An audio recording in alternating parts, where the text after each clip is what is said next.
wabarakatuh. Perkenalkan, kami dari kelompok D. Nama saya Dwita Goni, stambuk A40119125. Baiklah, di sini saya akan menjelaskan tentang asas-asas bimbingan dan konseling. Asas-asas bimbingan dan konseling terdiri atas 12 asas. Yang pertama yaitu asas kerahasiaan. Dalam proses bimbingan dan konseling, asas ini yang sangat penting dan merupakan asas kunci. Karena jika pembimbing memiliki asas ini, akan mudah mendapat kepercayaan dari semua pihak, terutama dari siswa. Dan dengan begitu, siswa akan aman menceritakan masalah-masalah yang bersifat pribadi yang dapat menghambat perkembangan mereka. Yang kedua, asas kesukarelaan. Dalam proses kegiatan bimbingan dan konseling harus berlangsung atas dasar kesukarelaan, baik dari pihak si terbimbing maupun dari pihak konselor. Yang ketiga, asas keterbukaan. Dalam pelaksanaan bimbingan dan konseling harus ada saling keterbukaan, baik dari pihak konselor maupun dari pihak-pihak yang bersangkutan, agar masalah yang sedang dihadapi cepat terselesaikan. Selanjutnya, 4. Asas kekinian. Masalah yang akan diselesaikan hendaknya masalah yang sedang dirasakan siswa. Sedangkan masalah yang akan dihadapinya di masa yang akan datang hanya dijadikan sebagai latar belakang timbulnya masalah. Lanjut yang kelima, asas kemandirian.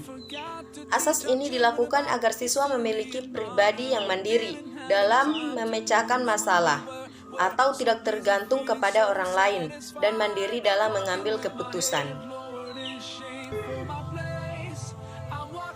Lanjut, asas kegiatan. Dalam proses bimbingan dan konseling, terkadang konselor memberikan tugas yang harus dikerjakan oleh siswa.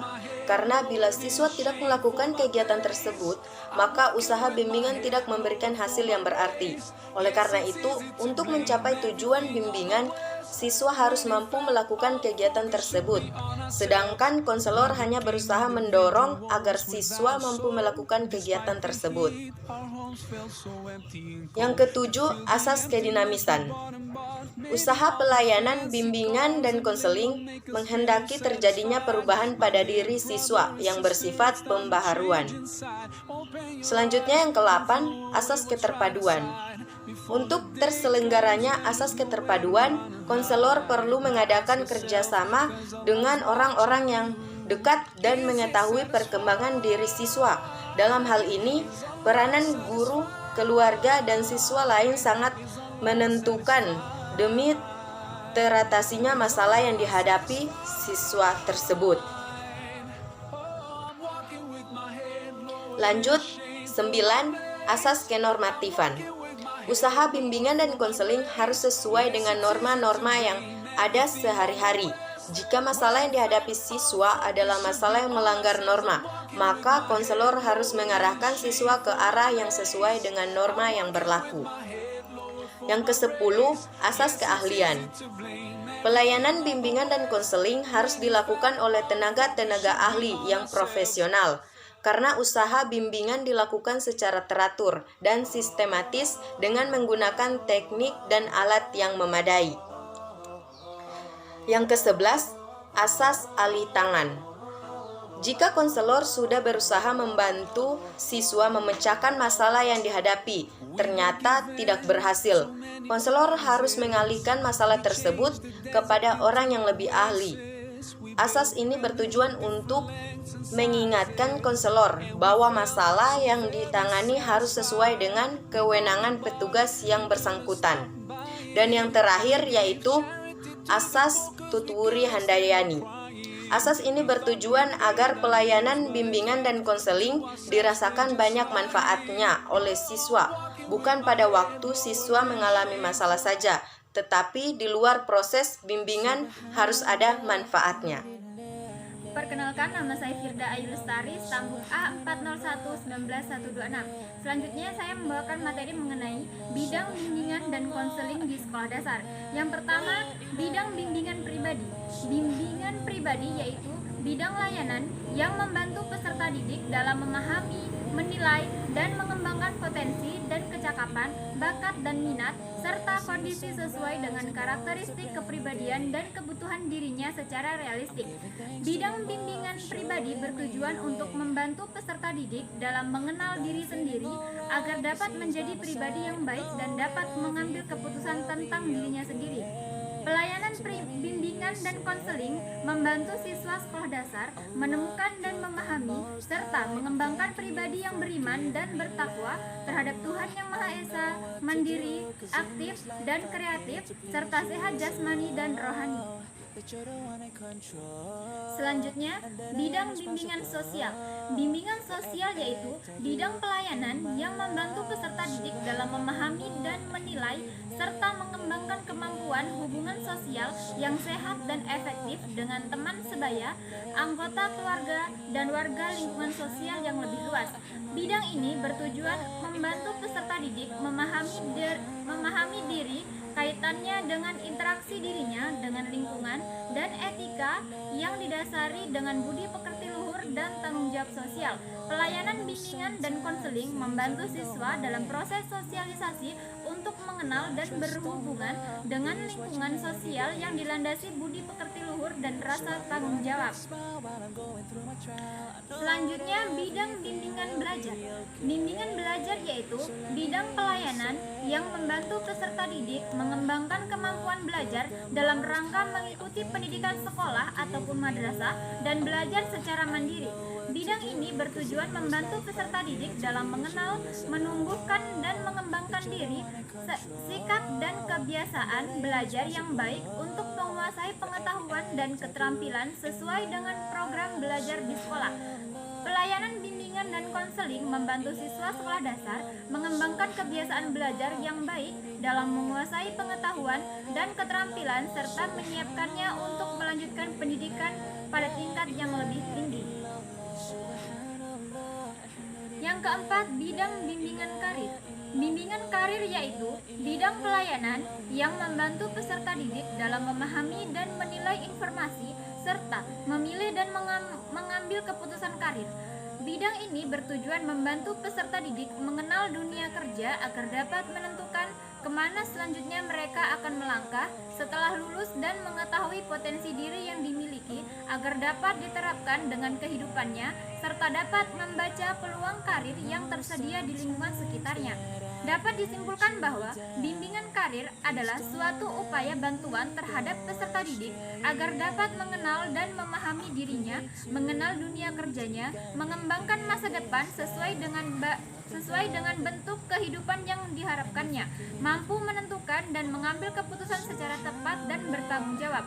Pelayanan bimbingan dan konseling membantu siswa SD mengenali dan mulai mengarahkan diri untuk masa depan karir. Assalamualaikum warahmatullahi wabarakatuh. Perkenalkan, nama saya Dwi Trisnawati, Stambuk A401191127. Baiklah, di sini saya akan melanjutkan materi dari teman saya, yaitu layanan klasikal.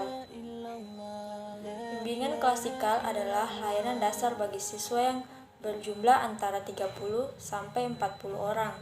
Melalui kegiatan klasikal yang disajikan secara sistematis, terjadwal, bersifat preventif, dan memberikan pemahaman diri dan pemahaman tentang orang lain yang berorientasi pada bidang pembelajaran, pribadi, sosial, dan karir dengan tujuan menyediakan informasi yang akurat dan dapat membantu individu untuk merencanakan pengambilan keputusan dalam hidupnya, kemudian mengembangkan potensinya secara optimal. Tujuan bimbingan klasikal adalah membantu konseli agar mampu menyesuaikan diri, mampu mengambil keputusan untuk hidupnya sendiri, mampu beradaptasi dalam kelompok, mampu menerima support atau dapat memberikan support pada teman-temannya. Keunggulan layanan klasikal yaitu informasi yang disampaikan atau jenis kegiatan bimbingan dilakukan dapat menjangkau sejumlah siswa secara merata. Para siswa sekelas dapat menerima informasi yang sama dari suatu sumber, apakah guru atau konselor atau sumber yang lain secara bersama-sama, dengan dapat meminimalkan pemahaman yang keliru atau kesalahan persepsi. Bimbingan klasikal membuka peluang untuk siswa secara serempak mempunyai pengalaman belajar yang sama dengan seragam. Bimbingan klasikal memungkinkan para siswa saling memahami, berbagi, terbuka, menilai, mengomentari dengan jujur dan tulus sesuai pengarahan konselor. Bimbingan klasikal membantu siswa membina sikap asertif yang sangat diperlukan siswa dalam kehidupan mereka di masa mendatang. Metode belajar konseptual yang digunakan guru atau konselor dalam bimbingan klasikal memungkinkan siswa akan belajar dari mengalami sendiri, bukan dari pemberian orang. Kemampuan pengetahuan dan keterampilan mereka semakin diperluaskan sehingga siswa mengetahui apa yang dimaksud dengan belajar, bagaimana belajar, dan apa kegunaan dari pengetahuan dan keterampilan yang ia miliki. Melalui berbagai kelebihan dalam bimbingan klasikal ini akan sangat membantu para konselor di sekolah untuk sedapat-dapatnya memanfaatkan bimbingan klasikal secara efektif dalam membantu para siswa, terutama akan menghadapi hal-hal penting dan sangat dibutuhkan untuk membantu para siswa akan berkembang dengan baik dan dapat menyelesaikan tugas perkembangannya secara maksimal.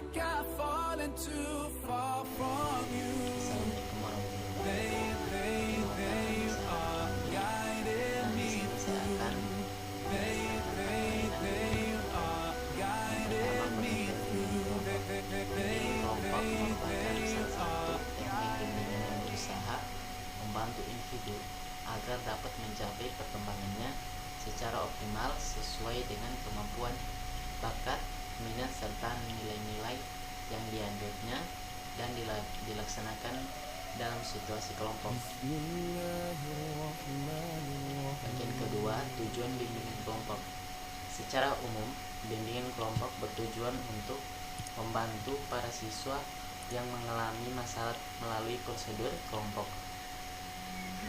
Nah, sedangkan secara khusus, bimbingan kelompok bertujuan untuk melatih siswa untuk berani mengungkapkan pendapat, melatih siswa untuk bersikap terbuka, melatih siswa untuk membina keakraban dengan teman-temannya, melatih siswa untuk dapat mengendalikan diri, melatih siswa untuk bersikap tegang merasa,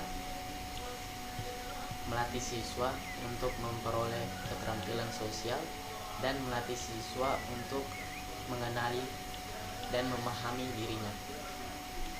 Bagian ketiga, fungsi bimbingan kelompok.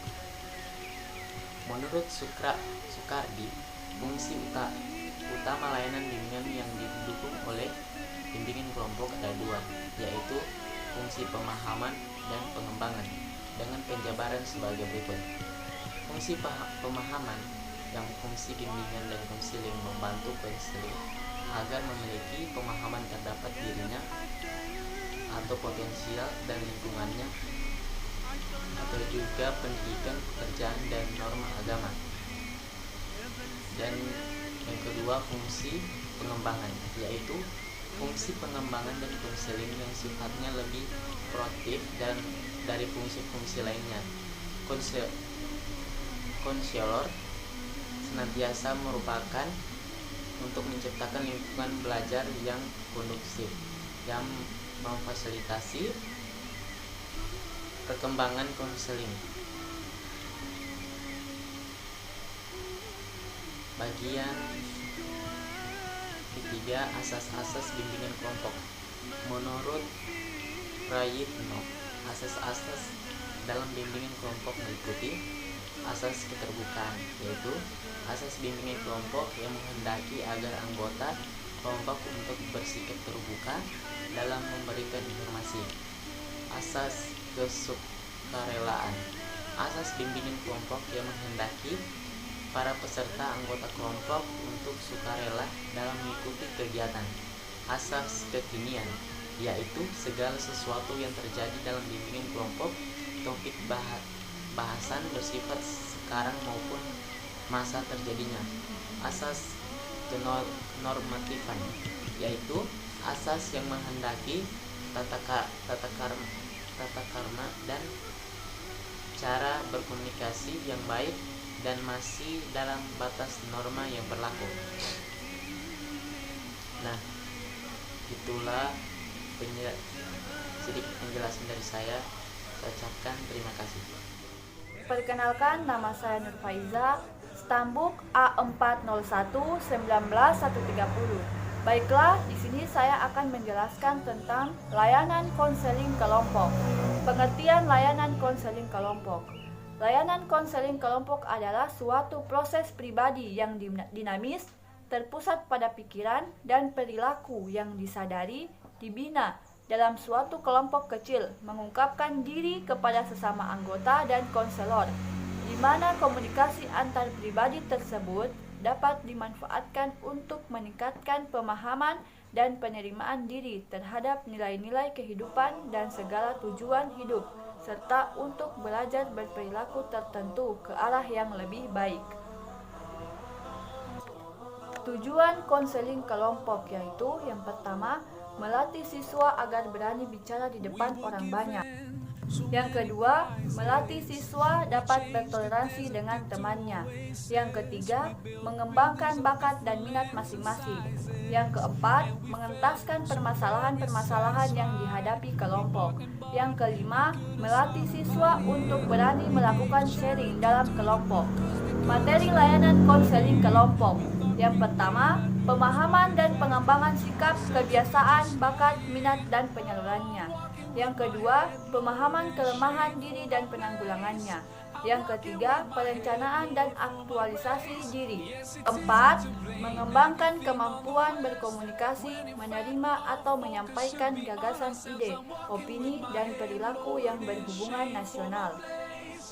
Yang kelima, mengembangkan hubungan dengan pergrup baik di sekolah maupun di luar sekolah. Keenam, mengembangkan sikap dan kebiasaan belajar, disiplin belajar dan berlatih, serta melatih teknik-teknik penguasaan materi pelajaran. Yang ketujuh, pemahaman kondisi fisik, sosial, dan budaya dalam kaitannya dengan orientasi belajar di perguruan tinggi. Yang kedelapan, mengembangkan kecenderungan karir yang menjadi pilihannya. Yang kesembilan, orientasi dan informasi karir, dunia kerja, dan prospek masa depan. Yang ke-10, pemantapan dalam mengambil keputusan dalam rangka perwujudan diri. Assalamualaikum warahmatullahi wabarakatuh. Perkenalkan, nama saya Nurul Fitriani Amalia, Stambuk A401-19131. Baiklah, di sini saya akan menjelaskan materi selanjutnya, yaitu tentang layanan konseling individual. Pengertian layanan konseling individual. Layanan konseling individual yaitu layanan yang membantu peserta didik dalam mengentaskan masalah pribadinya. Layanan konseling individual merupakan layanan yang diselenggarakan oleh seorang guru bimbingan dan konseling atau konselor terhadap seorang konseli atau siswa dalam rangka pengentasan masalah pribadi konseli. Dalam suasana tatap muka dilaksanakan interaksi langsung antara konseli dan konselor, membahas berbagai hal tentang masalah yang dialami konseli. Pembahasan tersebut bersifat mendalam, menyentuh hal-hal penting diri konseli atau bahkan sangat penting yang boleh jadi menyangkut rahasia pribadi konseli. Bersifat meluas, meliputi berbagai sisi yang menyangkut permasalahan konseli, namun juga bersifat spesifik menuju ke arah pengentasan masalah. Dalam konseling individual, guru BK atau konselor memberikan ruang dan suasana yang memungkinkan konseli untuk membuka diri setransparan mungkin. Dalam suasana seperti itu, ibaratnya konseli sedang berkaca.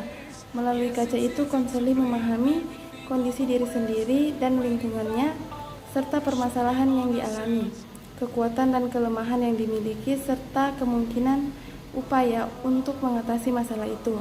Hasil berkaca itu mengarahkan dan menggerakkan konseli untuk segera dan secermat mungkin melakukan tindakan pengentasan atas kekurangan dan kelemahan yang ada pada dirinya, menciptakan suasana berkaca, dan membawa konseli ke hadapan kaca sehingga konseli memahami kondisi diri dan mengupayakan perbaikan bagi dirinya.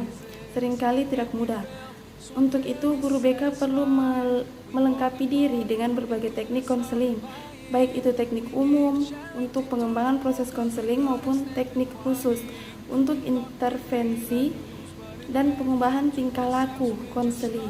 Teknik-teknik tersebut disinergikan dengan asas-asas konseling, akan membentuk operasional layanan konseling individual oleh guru BK yang profesional. Selanjutnya, tujuan konseling individual. Tujuan layanan konseling individual adalah terentaskannya masalah yang dialami konseli apabila masalah konseli itu dicirikan sebagai berikut. Yang pertama, sesuatu yang tidak disukai adanya. Yang kedua, sesuatu yang ingin dihilangkan. Dan yang terakhir, sesuatu yang dapat menghambat dan menimbulkan kerugian. Maka upaya pengentasan masalah konseli melalui konseling individual akan mengurangi intensitas ketidaksukaan atas keberadaan sesuatu yang dimaksud atau meniadakan keberadaan sesuatu yang dimaksud, dan merugikan intensitas hambatan dan kerugian yang ditimbulkan oleh sesuatu yang dimaksud itu. Dengan layanan konseling individual, beban konseli diringankan, kemampuan konseli ditingkatkan, potensi konseli dikembangkan. Yang ketiga yaitu fungsi layanan konseling individual. Fungsi utama layanan konseling individual yang sangat dominan adalah fungsi pengentasan. Namun secara menyeluruh, konseling individual meliputi juga fungsi-fungsi lainnya seperti pemahaman, fungsi pengembangan atau pemeliharaan, fungsi pencegahan, dan yang terakhir fungsi advokasi.